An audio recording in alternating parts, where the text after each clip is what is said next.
Grabe yung twist dito guys. Pababa na tayo ng Antipolo. Grabe yung twist na sa map po.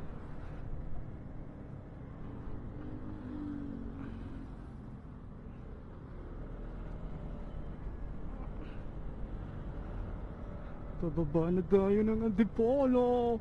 Wow. Tingnan nyo yung twist guys. Eh. Sarap. Sikong siko guys.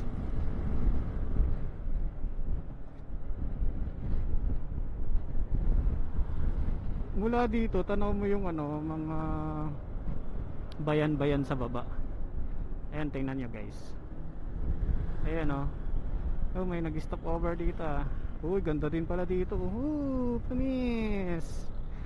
Yan ang mga perks pag nagra-ride ka guys. Solid.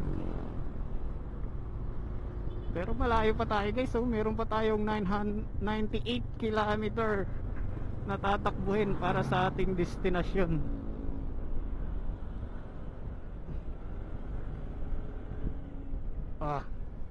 Sarap naman dito bumangking boy.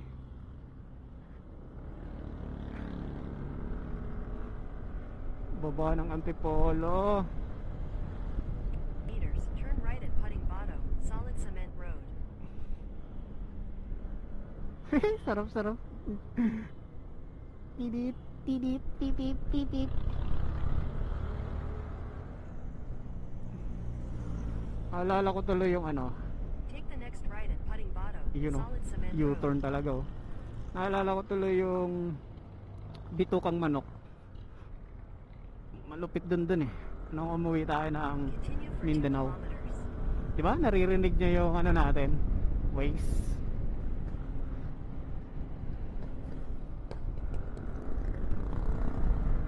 Oh, wow. Wala na. Straight na. Ay hindi, may ligo-ligo pa rin.